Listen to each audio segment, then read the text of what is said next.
Thank you very much. My fellow Americans, good evening. Let me begin by congratulating the team at NASA and our brave astronauts on the successful launch of Artemis 2. It was quite something. It will be traveling further than any manned rocket has ever flown and will very substantially pass the moon, go around it, and come back home from a distance that has never been done before. It's amazing. They are on the way, and God bless them. These are brave people. We want to God bless those 4 unbelievable astronauts. As we speak this evening, it's been just 1 month since the United States military began Operation Epic Fury, targeting the world's #1 state sponsor of terror, Iran. In these past 4 weeks, our armed forces have delivered swift, decisive, overwhelming victories on the battlefield, victories like few people have ever seen before. Tonight, Iran's Navy is gone. Their Air Force is in ruins. Their leaders, most of them terrorist regime they led, are now dead. Their command and control of the Islamic Revolutionary Guard Corps is being decimated as we speak. Their ability to launch missiles and drones is dramatically curtailed, and their weapons, factories, and rocket launchers are being blown to pieces. Very few of them left. Never in the history of warfare has an enemy suffered such clear and devastating large-scale losses in a matter of weeks. Our enemies are losing in America, as it has been for 5 years under my presidency, is winning, and now winning bigger than ever before. Before discussing this current situation, I also want to thank our troops for the masterful job they did in taking the country of Venezuela in a matter of minutes. That hit was quick, lethal, violent, and respected by everyone all over the world. After rebuilding our military during my first term, we have by far the strongest military anywhere in the world. And now we're working along with Venezuela and are, in a true sense, joint venture partners. We're getting along incredibly well in the production and sale of massive amounts of oil and gas, the second largest reserves on Earth after the United States of America. We're now totally independent of the Middle East, and yet we are there to help. We don't have to be there. We don't need their oil. We don't need anything they have, but we're there to help our allies. Tonight, I want to provide an update on the tremendous progress our warriors have made in Iran and discuss why Operation Epic Fury is necessary for the safety of America and the security of the free world. From the very first day I announced my campaign for president in 2015, I have vowed that I would never allow Iran to have a nuclear weapon. This fanatical regime has been chanting death to America, death to Israel for 47 years. Their proxies were behind the murder of 241 Americans in the Marine barracks bombing in Beirut, the slaughter of hundreds of our service members with roadside bombs. They were involved in the attack on the USS Cole, and they carried out the countless other heinous acts, including the just horrible, bloody atrocities of October 7th in Israel, something that most people have never seen anything like it. This murderous regime also recently killed 45,000 of their own people who were protesting in Iran. 45,000 dead. For these terrorists to have nuclear weapons would be an intolerable threat. The most violent and thuggish regime on earth would be free to carry out their campaigns of terror, coercion, conquest, and mass murder from behind a nuclear shield. I will never let that happen, and neither should any of our past presidents. This situation has been going on for 47 years and should have been handled long before I arrived in office. I did many things during my 2 terms in office to stop the quest for nuclear weapons by Iran. First, And perhaps most importantly, I killed General Qasem Soleimani in my first term. He was an evil genius, brilliant person, a horrible human being, however, the father of the roadside bomb. And he lived just horrible, what he did. Iran would have been perhaps in far better, stronger position. Had he lived, we would have had probably a different conversation tonight. But you know what? We'd still be winning and winning big. And then, very importantly, I terminated Barack Hussein Obama's Iran nuclear deal, a disaster. Obama gave them $1.7 billion in cash, green cash. Took it out of banks from Virginia, D.C., and Maryland, all the cash they had. He flew it by airplanes in an attempt to buy their respect and loyalty, but it didn't work. They laughed at our president and went on with their mission to have a nuclear bomb. His Iran deal would have led to a colossal arsenal of massive nuclear weapons for Iran, and they would have had them years ago, and they would have used them. It would have been a different world.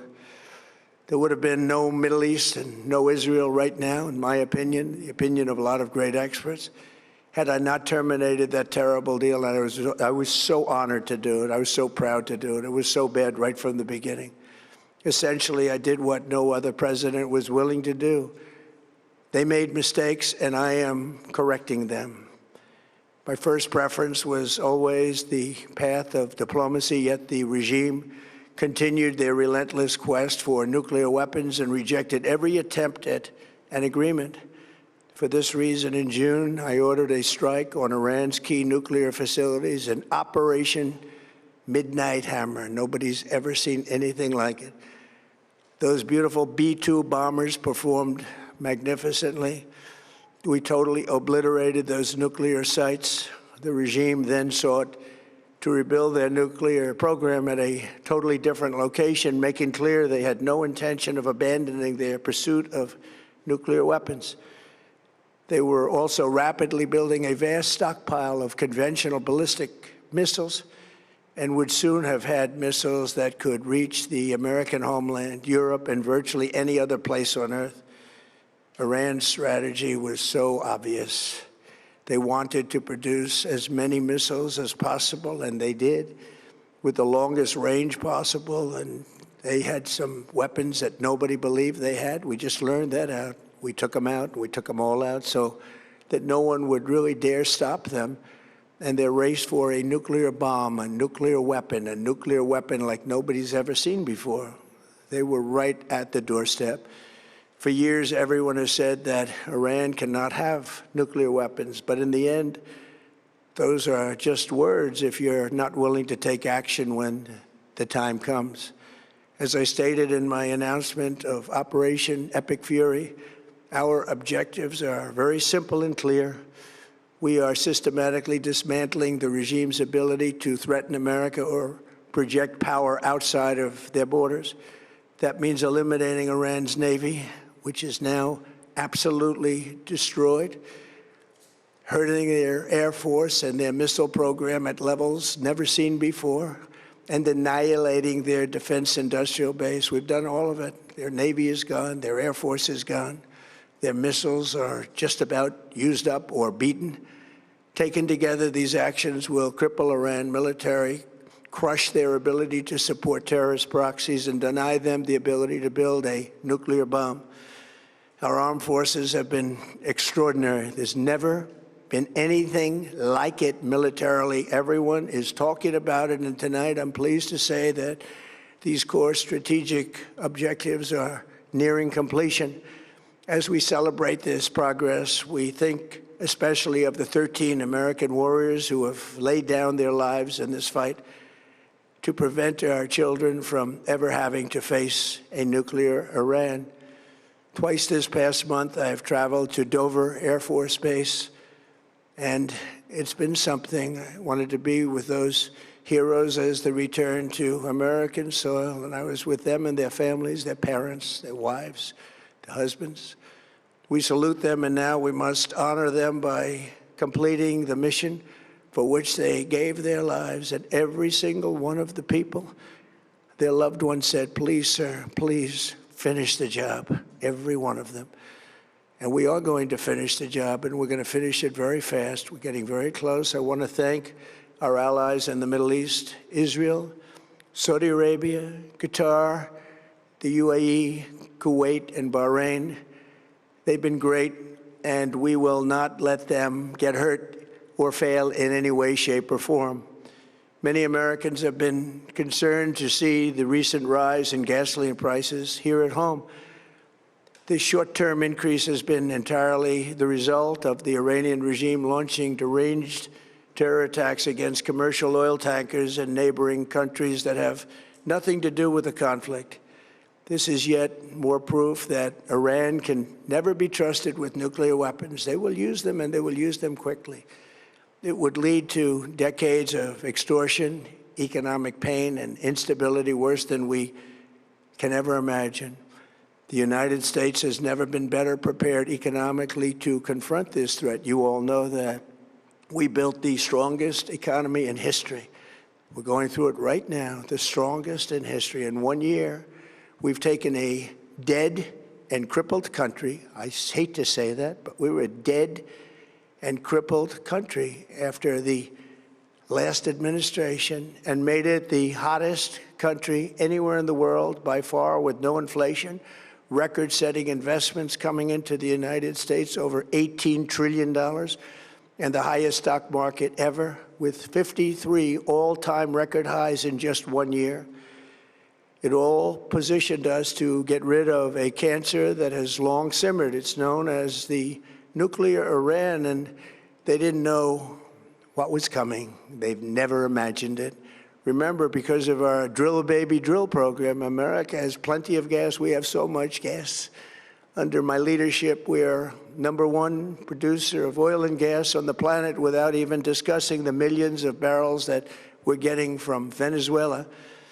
Because of the Trump administration's policies, we produce more oil and gas than Saudi Arabia and Russia combined. Think of that, Saudi Arabia and Russia combined. And that number will soon be substantially higher than that.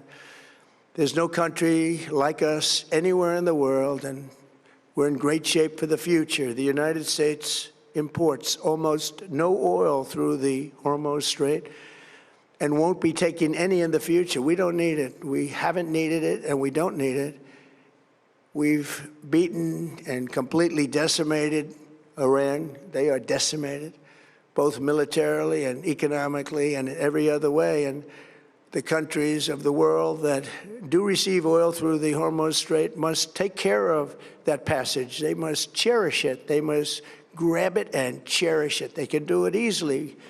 We will be helpful, but they should take the lead in protecting the oil that they so desperately depend on. So to those countries that can't get fuel, many of which refuse to get involved in the decapitation of Iran, we had to do it ourselves. I have a suggestion. #1, buy oil from the United States of America. We have plenty. We have so much. And #2, build up some delayed courage. Should have done it before. Should have done it with us, as we asked.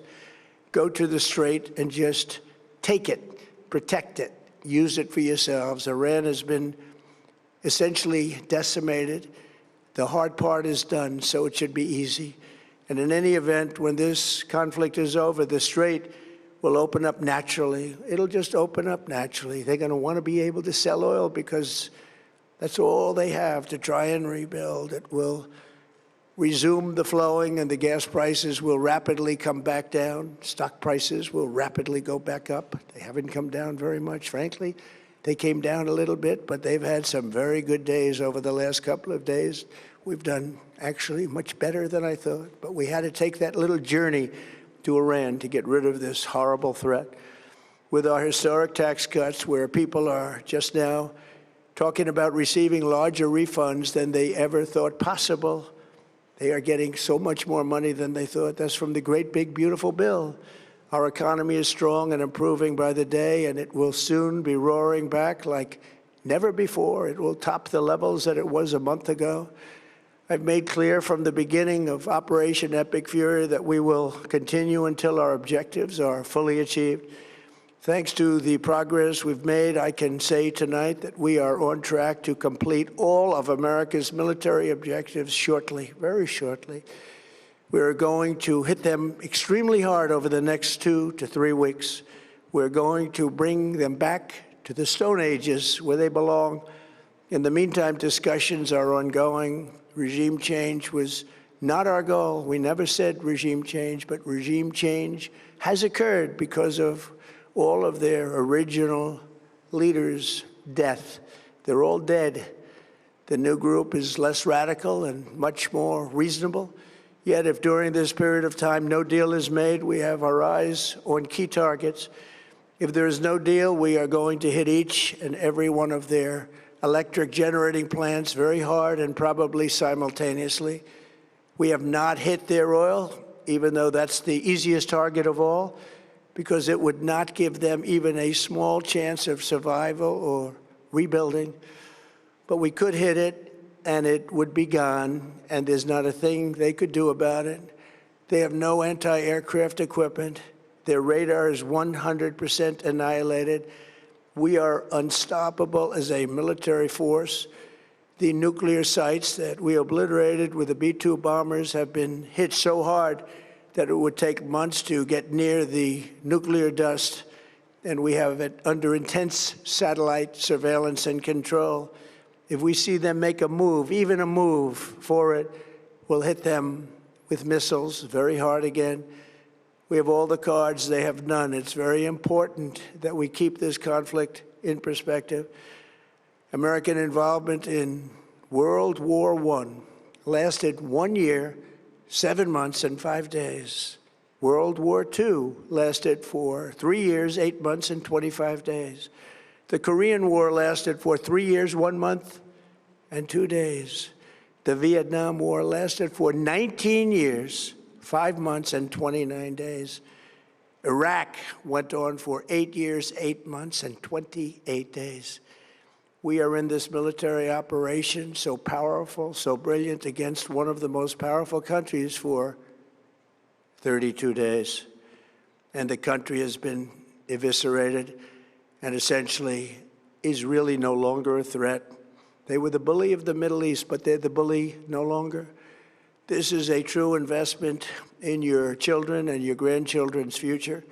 The whole world is watching, and they can't leave the power, strength, and brilliance. They just can't believe what they're seeing. They leave it to your imagination, but they can't believe what they're seeing, the brilliance of the United States military. Tonight, every American can look forward to a day when we are finally free from the wickedness of Iranian aggression and the specter of nuclear blackmail.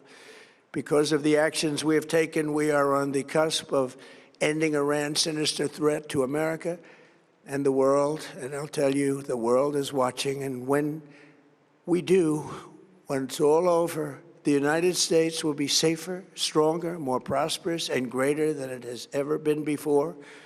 May God bless the men and women of the United States Armed Forces, and may God bless the United States of America. Thank you very much, and good night.